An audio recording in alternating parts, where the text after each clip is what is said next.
Hello friends, I am Falak Danis and you are watching my YouTube channel वाला study point. I hope सभी अच्छे होंगे आप।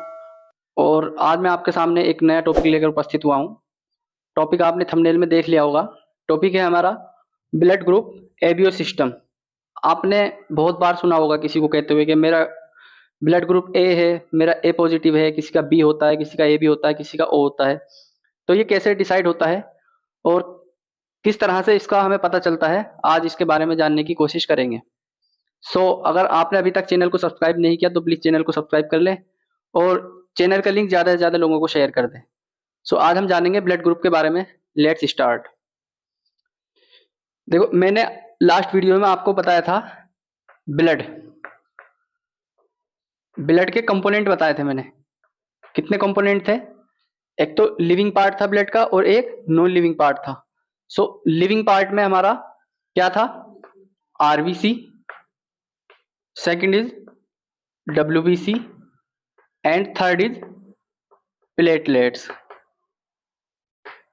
अगर आपने इनके बारे में जानना है डिटेल से तो पिछली वाली वीडियो पे विजिट करें।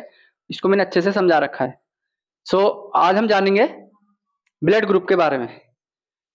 इसके लिए एक वैज्ञानिक थे, इनका नाम था साइंटिस्ट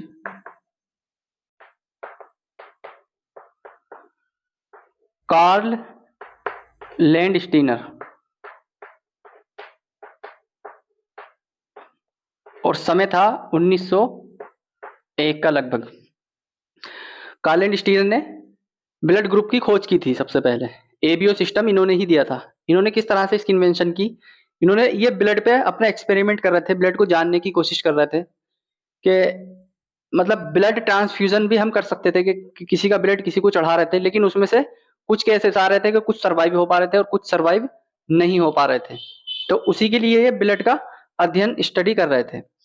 इन्होंने देखा कि हमारे ब्लड में जो आरबीसी है,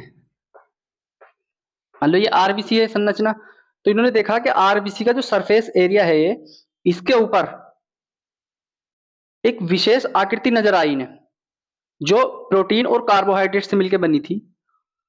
और अलग अलग तरह का ब्लड की इन्होंने सैंपल लिया और उसकी जब डिस्कवरी शुरू की और उसकी खोज की, तो इसमें इन्होंने पाया कि ब्लड ग्रुप में अलग अलग तरह के आरबीसी के सरफेस एरिया पे अलग अलग तरह के एक नजर आई स्ट्रक्चर इनको।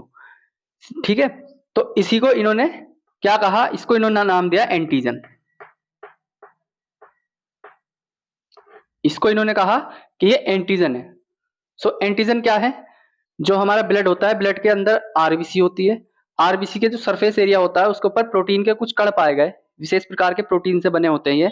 इनको ही इन्होंने क्या कहा? एंटीजन। क्या कहा इनको? एंटीजन। अब इन्होंने तरह तरह के ब्लड की जब खोज की तो उसमें उन्होंने पाया कि किसी तरह के ब्लड में ए तरह का, मतलब अलग अलग तरह का एंटीजन पाया गया। इन्होंने मेनली पाया कि 3 तरह के एंटीजन पाए गए।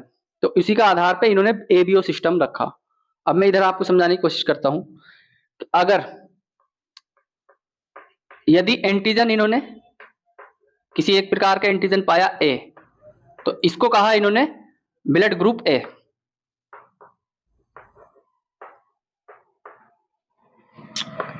अंडरस्टैंड?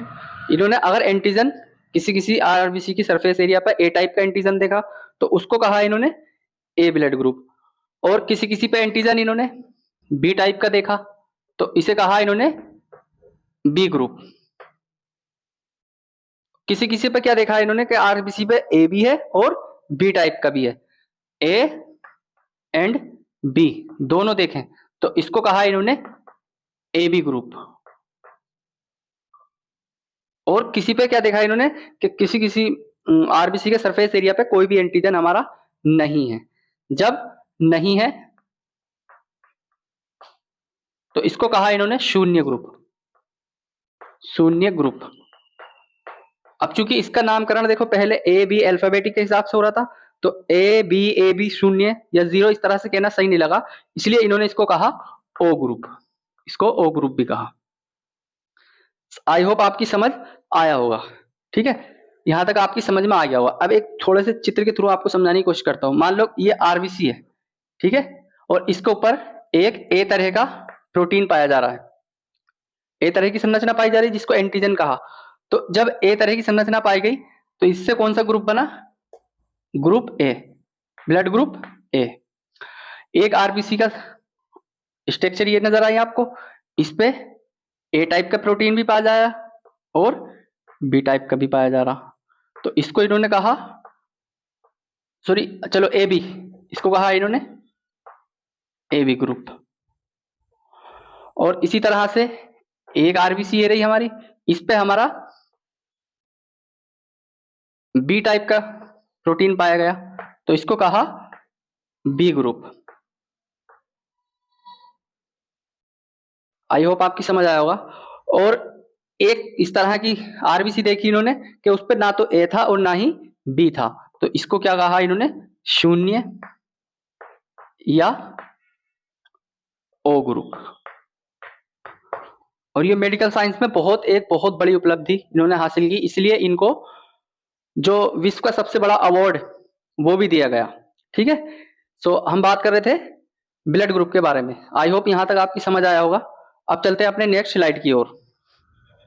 सो ये रही हमारी नेक्स्ट स्लाइड। अब हम बात करेंगे जो हमारे साइंटिस्ट है कार्ल एंड स्टीनर।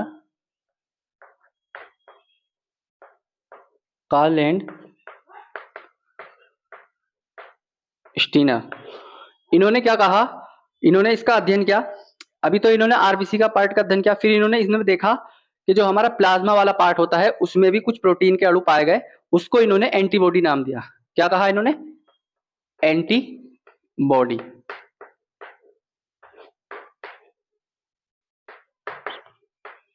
ये कहा एंटीबॉडी।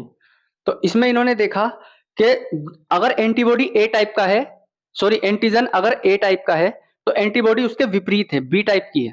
ठीक है, तो अब हम बात करेंगे यहाँ पे, एक तालिका में बनाता हूं, आपको यहां से समझ में आएगा।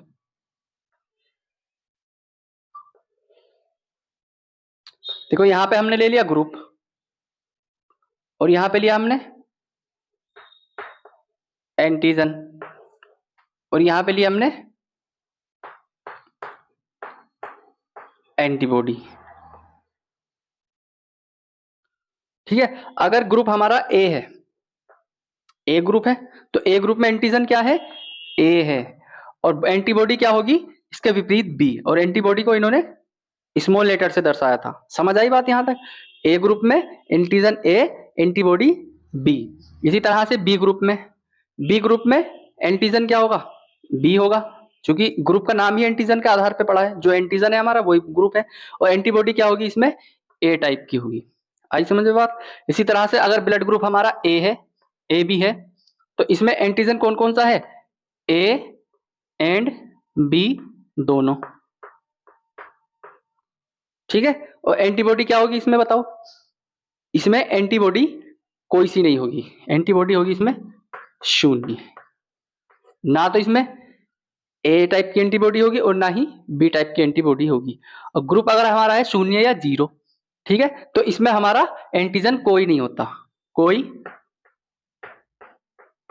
एंटीजन नहीं, कोई एंटीजन नहीं। ठीक है, और एंटीबॉडी कौन सी होगी? ए टाइप की भी होगी, ए एंड बी दोनों तरह की एंटीबॉडी इसमें उपस्थित होंगी। आई होप आपकी समझ आई होगी ये टेबल अच्छे से। अगर एक बार और समझाने की कोशिश करता हूं, अगर देखो ग्रुप हमारा, पहले हमें पता है कि आरबीसी के सरफेस एरिया पे कुछ प्रोटीन पाए जाते हैं, उसी के आधार पे कार्ल एंड स्टीनर ने उनको क्या कहा? एंटीजन कहा। ठीक है, और वो अलग अलग तरह के पाए जा रहे थे, तो उन्होंने उसका अलग अलग तरह से नाम रखा। जो ए टाइप के थे उन्हें एंटीजन ए कहा, जो अलग तरह के थे उन्हें बी कहा, जिसमें दोनों तरह के पाए जा रहे थे उन्हें ए बी कहा, और जिसमें कोई नहीं था उसे ओ कहा। उसी के आधार पे ग्रुप पड़ा कि जिसपे ए टाइप का एंटीजन है वो ए ग्रुप हो गया, बी टाइप का एंटीजन है तो बी ग्रुप हो गया, ए बी टाइप का एंटीजन है दोनों है तो वो ए बी ग्रुप हो गया, और अगर कोई भी एंटीजन नहीं है तो वो ओ ग्रुप हो गया। अब इन्होंने प्लाज्मा पार्ट का भी अध्ययन किया, तो उसमें देखा कि अगर ए टाइप का एंटीजन पाया जा रहा है तो एंटीबॉडी उसकी जस्ट अपोजिट, विपरीत। तो देखो उल्टा हो गया, एंटीजन ए है तो एंटीबॉडी बी, एंटीजन बी तो एंटीबॉडी ए, एंटीजन दोनों तो एंटीबॉडी कोई नहीं, और अगर एंटीजन कोई नहीं तो एंटीबॉडी दोनों। आई होप आपकी समझ आ गया होगा यहां तक कि हमारे ब्लड ग्रुप कितने होते हैं? 4 तरह के होते हैं। कौन कौन से? ए मोस्टली, अभी वैसे तो 8 तरह के होते हैं, अभी बताएंगे हम। तो कौन कौन से? A B, A B and O. चलो चलते हैं अपनी नेक्स्ट स्लाइड की ओर। सो स्टूडेंट, ये रही हमारी नेक्स्ट स्लाइड। अब हम जानेंगे RH फैक्टर के बारे में। ठीक है, तो मैंने आपको एक साइंटिस्ट बताए, कौन से थे? Karl Landsteiner. इनको क्या कहा जाता है? Father of blood group, father of blood groups. ठीक है, इनको जो हमारा एबीओ सिस्टम है इनका पिता कहा जाता है, क्योंकि सबसे पहले इन्होंने ही बताया था। अब इन्हों के साथ में एक साइंटिस्ट और जुड़े, इन साइंटिस्ट का नाम था वीनर, वीनर और कार्ल लैंड स्टीनर।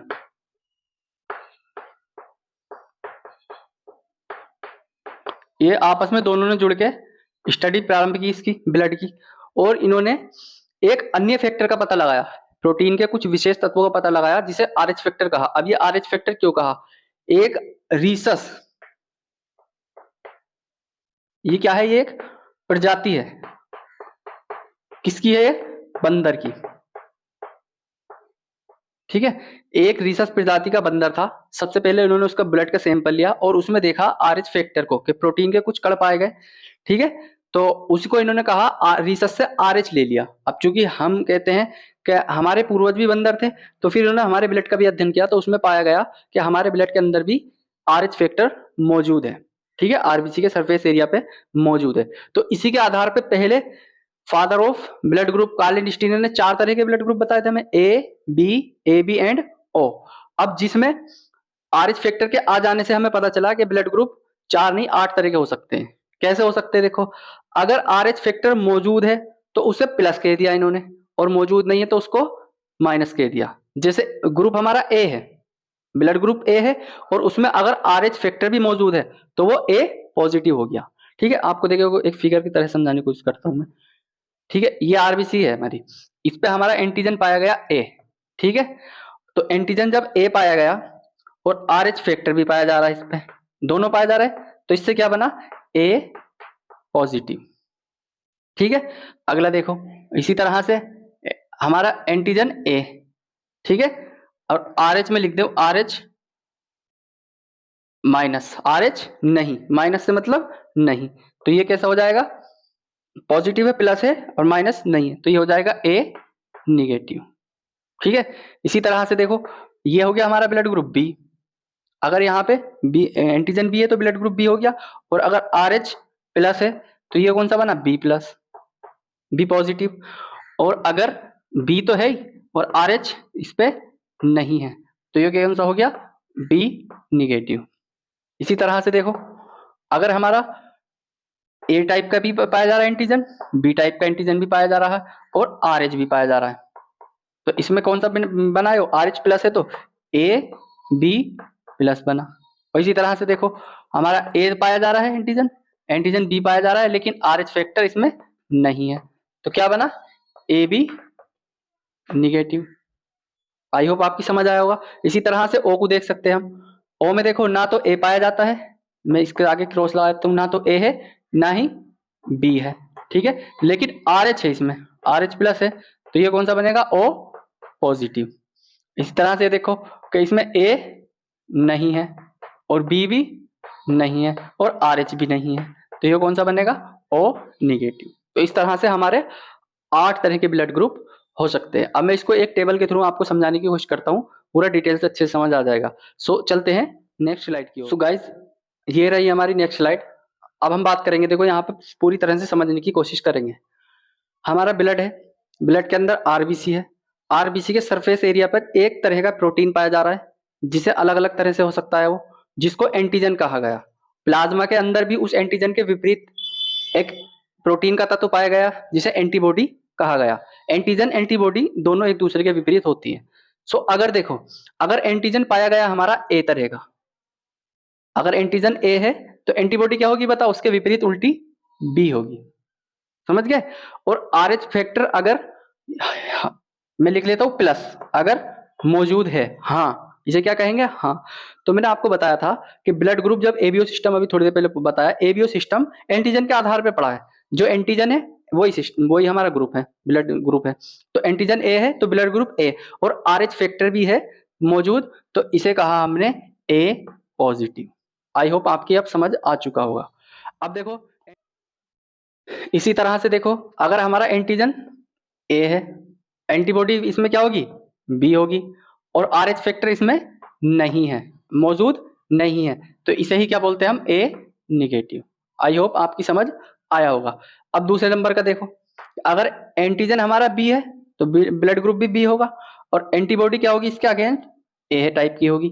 ठीक है, आर एच फैक्टर अगर मौजूद है, प्लस है, तो ये कौन सा ग्रुप बनेगा, बी प्लस या बी पॉजिटिव। इसी तरह से देखो, एंटीजन बी है हमारा, एंटीबॉडी इसके अगेंस्ट क्या होगी, ए होगी, और अगर आर एच फैक्टर हमारा नहीं है तो वहां पे क्या बनेगा हमारा, बी निगेटिव। अंडरस्टैंड। इसी तरह से देखो, दो हो गए, तीसरा वाला, अगर हमारा एंटीजन ए एंड बी दोनों है, दोनों हो, ए एंड बी दोनों हो, ठीक है, तो एंटीबॉडी इसमें शून्य है, कोई भी एंटीबॉडी इसमें नहीं होगी। आई बात समझ में। और अगर आर एच पॉजिटिव है, आर एच फैक्टर है, तो उस कंडीशन में क्या हो जाएगा, ये ए बी पॉजिटिव। इसी तरह से देखो, अगर ए एंड बी दोनों हो तो एंटीबॉडी क्या होगी, शून्य ही होगी, कोई एंटीबॉडी नहीं होगी। और अगर आर एच हमारा निगेटिव है तो ब्लड ग्रुप क्या बनेगा, ए बी निगेटिव। अब इसी तरह से आ जाओ चौथा, 4 नंबर ओ ग्रुप पे, अगर हमारा ए एंड बी कोई नहीं, कोई नहीं है, समझ आई, ना तो ए टाइप का एंटीजन है और ना ही बी टाइप का एंटीजन है, तो एंटीबॉडी क्या होगी उसमें, ए एंड बी दोनों, ए एंड बी दोनों होंगी। ठीक है, और अगर आर एच फैक्टर प्लस है, आर एच फैक्टर भी इसमें मौजूद है, तो ये कौन सा बन जाएगा, जब एंटीजन कोई नहीं होता तो उसे क्या कहा था मैंने, ओ, तो ये कौन सा बन जाएगा हमारा, ओ पॉजिटिव। समझ आया बात, कौन सा बना, ओ पॉजिटिव। इसी तरह से देखेंगे, देखो ए एंड बी कोई नहीं है, ना तो ए है और ना ही बी है, तो जब ए भी एंटीजन नहीं है, बी भी नहीं है, तो एंटीबॉडी ए भी होगी, बी भी हो सकती है, ए एंड बी दोनों। और अगर आर एच फैक्टर नहीं है तो ये बन जाएगा ओ निगेटिव। आई होप आपकी समझ अब आ चुका होगा। सो हमें अपने ब्लड ग्रुप का पता होना बहुत जरूरी है। अचानक से कोई हादसा हो जाए जिसमें हमें ब्लड देने की जरूरत पड़ जाए, कि हमारी बॉडी को ब्लड की जरूरत पड़ जाए, तो उस कंडीशन में हमारा अगर ब्लड पहले से ही पता होगा तो डॉक्टर बिना जांच किए एकदम चढ़ा सकते हैं और मरीज की जान बच सकती है। इसलिए हमें अपने ब्लड ग्रुप का पता होना चाहिए। ब्लड ग्रुप 8 तरह के होते हैं, आप देख सकते हैं, A positive, A negative, B positive, B negative, A B positive, A B negative, O positive, O negative. अब इस ब्लड ग्रुप में से कौन किसको दे सकता है, ठीक है, ये सारा, कोई किसी का भी खून किसी को नहीं चढ़ा सकता है। हमने आपको बताया कि जब इनकी खोज नहीं हुई थी, इससे पहले जब ब्लड ग्रुप का ट्रांसफ्यूजन किया जा रहा था, एक से दूसरे को चढ़ाया जा रहा था, तो उसमें से कुछ पेशेंट या उसमें से कुछ जो थे वो सर्वाइव कर पा रहे थे और कुछ नहीं कर पा रहे थे। बाद में पता चला ऐसा आखिर हो क्यों रहा है, तो इसकी बात करेंगे हम अपनी अगली वीडियो में, क्योंकि यह वीडियो लंबी हो जाएगी। इसको यहीं पे लास्ट करते हैं। बस हमें पता होना चाहिए कि ब्लड ग्रुप 8 तरह के होते हैं। मोस्टली एबीओ सिस्टम में 4 ब्लड ग्रुप है, ह्यूमन की बात चल रही है यहाँ पे, ठीक है, मानव के अंदर, और उसमें भी अगर आर एच फैक्टर प्लस है तो प्लस हो जाएगा, और नहीं है तो minus, A plus, A minus, A positive, A negative, B positive, B negative, A B positive, A B negative, O positive और ओ निगेटिव। अब ये ए बी जो ब्लड ग्रुप है, ए बी जो ब्लड ग्रुप है, ये होता है सर्वग्राही, ये सबसे ले सकता है। ए बी ग्रुप सबसे ले सकता है और ओ ग्रुप सबको दे सकता है। इसकी बात करेंगे हम डिटेल से अगली वीडियो में। तब तक के लिए अपना प्यार बना के रखें और चैनल को सब्सक्राइब कर लें। Thank you very much.